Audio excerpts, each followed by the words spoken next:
Hello friends, welcome to my channel. Today మనం 1 November 2025కి సంబంధించిన important current అఫైర్స్ని ఈ వీడియోలో డిస్కస్ చేద్దాము. మా ఛానల్ని గనక ఫస్ట్ టైం చూస్తున్న వాళ్ళు ఉంటే వీడియోని లైక్ చేసి ఛానల్ని సబ్స్క్రైబ్ చేసుకోండి. వీడియో కింద డిస్క్రిప్షన్లో టెలిగ్రామ్ ఛానల్ లింక్ ఉంటుంది, అందులో కూడా జాయిన్ అవ్వండి. డైలీ ఇంపార్టెంట్ కంటెంట్ ప్రొవైడ్ చేయడం జరుగుతుంది. అలాగే టుడే చాలా ఇంపార్టెంట్ కరెంట్ అఫైర్స్ ఉన్నాయి. వీడియోని స్కిప్ చేయకుండా ఎండ్ వరకు చూడండి. టుడే ఫస్ట్ టాపిక్ చూసినట్లయితే, ఢిల్లీలో వాయు కాలుష్యంతో 15% మరణాలు. దేశ రాజధాని ఢిల్లీలో 2023లో సంభవించిన మరణాల్లో దాదాపుగా 15% వాయు కాలుష్యం వల్లేనని గ్లోబల్ బర్డెన్ ఆఫ్ డిసీజ్ జీబీడీ నివేదిక వెల్లడించింది. Institute of health metric and evolution సంస్థ అక్టోబర్ నెల ప్రారంభంలో విడుదల చేసిన జీబీడీ 2023 డేటా ప్రకారం చూసినట్లయితే, వాతావరణంలోని ధూళి కణాలు particular matter pollution particular matter pollution కారణంగా 17,188 మరణాలు సంభవించాయి. అంటే నగరంలో ప్రతి 7 మరణాలలో 1 వాయు కాలుష్యం కారణంగానే సంభవించిందని ఈ నివేదికలో వెల్లడైంది.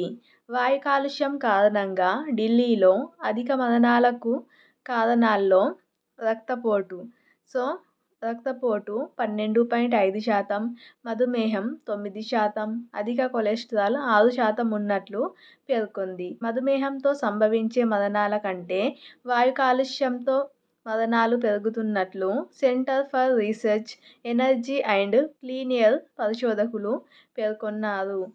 ఇటీవల చూస్తున్నాము, ఢిల్లీలో వాయు కాలుష్యం చాలా ఎక్కువైందని కూడా చూసాము.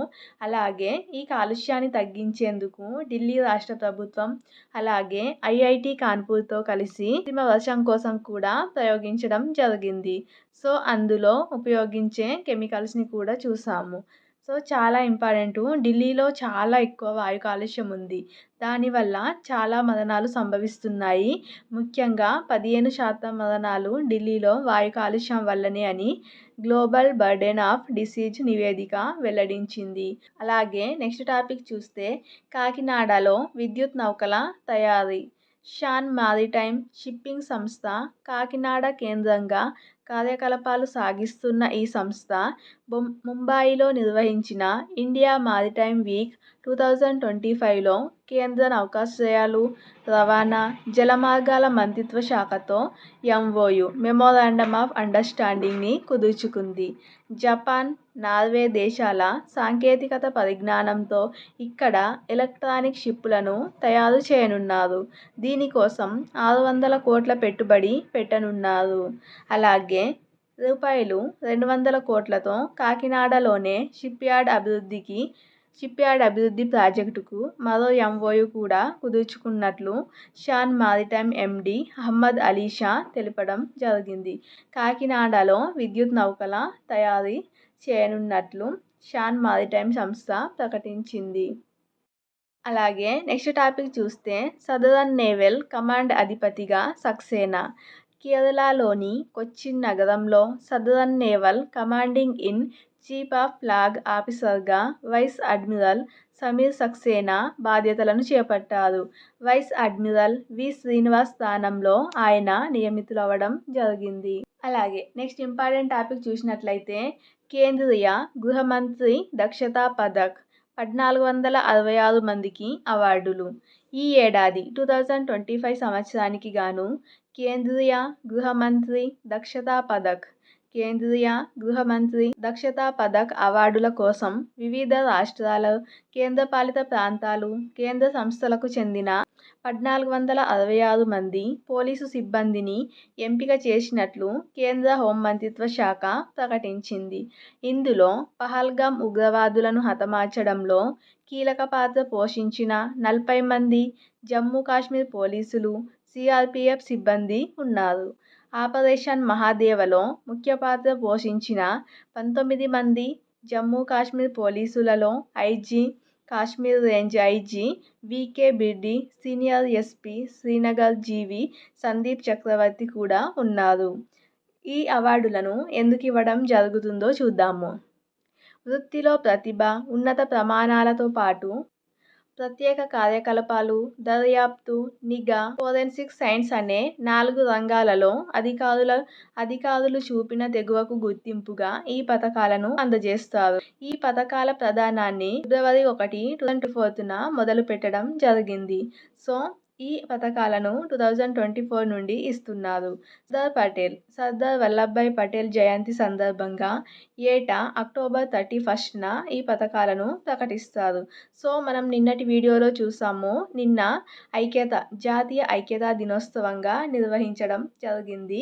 అక్టోబర్ 31న సర్దార్ వల్లభాయ్ పటేల్ 150వ జయంతి సందర్భంగా నిన్న జాతీయ ఐక్యతా దినోత్సవాన్ని నిర్వహించారు అని కూడా నిన్నటి వీడియోలో చూసాము. సో ప్రతి ఏటా కూడా సర్దార్ వల్లభాయ్ పటేల్ జయంతి సందర్భంగా ఈ పతకాలను కేంద్రీయ గృహ మంత్రి దక్షతా పథక్ పథకాలను ప్రకటించడం జరుగుతుంది. సో ఇందులో తెలంగాణకు కూడా కొన్ని అవార్డులు వచ్చాయి. అది కూడా చూద్దాము. తెలంగాణ పోలీసులకు ప్రతిష్టాత్మక పురస్కారాలు. తెలంగాణ పోలీసులకు కేంద్ర హోంశాఖ నుంచి ప్రతిష్టాత్మక పురస్కారాలు లభించాయి. కేంద్రీయ గృహ మంత్రి దక్షతా పథక్ పేరిట ఏటా ప్రకటించే ఈ పురస్కారాలకు తెలంగాణ నుంచి 19 మంది ఎంపికవ్వడం జరిగింది. 2025 సంవత్సరానికి స్పెషల్ ఆపరేషన్ ఫీల్డ్లో 2కి, ఇన్వెస్టిగేషన్ ఫీల్డ్లో 3కి, ఇంటెలిజెన్స్ ఫీల్డ్లో 14 మందికి ఈ పురస్కారాలు లభించాయి. సో ఇది చాలా ఇంపార్టెంట్ టాపిక్. అక్టోబర్ 31న సర్దార్ వల్లభాయ్ పటేల్ జయంతి సందర్భంగా ప్రకటించే పురస్కారాలు ఏవి అంటే కేంద్రీయ గృహ మంత్రి దక్షతా పథక్ పురస్కారాలు. అలాగే నెక్స్ట్ టాపిక్ చూస్తే చదరంగం సమరం. నేటి నుంచి ప్రపంచ కప్. నేటి నుంచి ఫిడే చెస్ ప్రపంచ కప్ ఈ రోజు నుంచి ప్రారంభం కాబోతుంది. 80 దేశాల నుంచి 206 మంది టాప్ ప్లేయర్లు ఇందులో తలపడబోతున్నారు. ఇది గోవాలో జరుగుతుంది. గోవా పంజిమ్లో జరిగే ఈ పోరులో ప్రపంచ ఛాంపియన్ దొమ్మరాజు గుకేష్, అర్జున్ ఇరిగేషి, ప్రజ్ఞానంద కూడా పాల్గొననున్నారు. మొత్తంగా ఈ చెస్ ఛాంపియన్షిప్లో ప్రపంచ కప్ చెస్లో మొత్తం మన దేశం నుంచి 24 మంది క్రీడాకారులు పాల్గొననున్నారు. ఈ కప్లో తొలి 3 స్థానాలలో నిలిచే ప్లేయర్లకు 2026 క్యాండిడేట్ టోర్నీకి అర్హత సాధిస్తారు.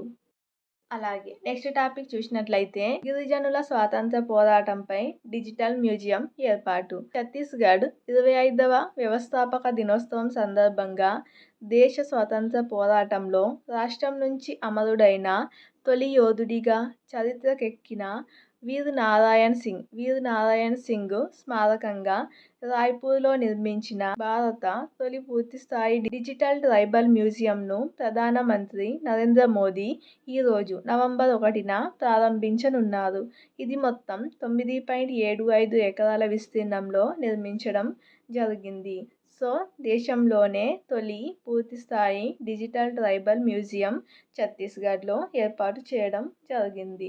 అలాగే నెక్స్ట్ టాపిక్ చూస్తే భారత్ అమెరికా మధ్య కీలక రక్షణ ఒప్పందం. గత 1 మంత్ నుంచి కూడా చూస్తున్నాము. భారత్ అమెరికాకి సంబంధించి ఈ మధ్య ఒప్పందాలు క్షీణించాయి. ఎందుకంటే అమెరికా అధ్యక్షుడు డొనాల్డ్ ట్రంప్ విధిస్తున్న సుంకాల కారణంగా. ఇప్పుడు మన దేశానికి ఆల్రెడీ 50% సుంకాలను విధించడం జరిగింది. సో సుంకాలు విధించిన తర్వాత ఇది మొదటి ఒప్పందం. భారత్ అమెరికా ఇరు దేశాలు వ్యూహాత్మక భద్రత సంబంధాల దృష్ట్యా 10 ఏండ్ల కాలానికి కీలక రక్షణ ఒప్పందాన్ని కుదుర్చుకున్నాయి. భారత్ అమెరికా మధ్య బలపడుతున్న వ్యూహాత్మక సంబంధాలకు ఇది నిదర్శనమని రక్షణ మంత్రి రాజ్నాథ్ సింగ్ తెలిపారు. ఇండో పసిఫిక్ ప్రాంతంలో స్వేచ్ఛాయుత పరిస్థితులు నెలకొనేలా చేసేందుకు భారత్తో కలిసి పనిచేస్తామని అమెరికా రక్షణ మంత్రి పీట్ హెగ్సెత్ పేర్కొనడం జరిగింది.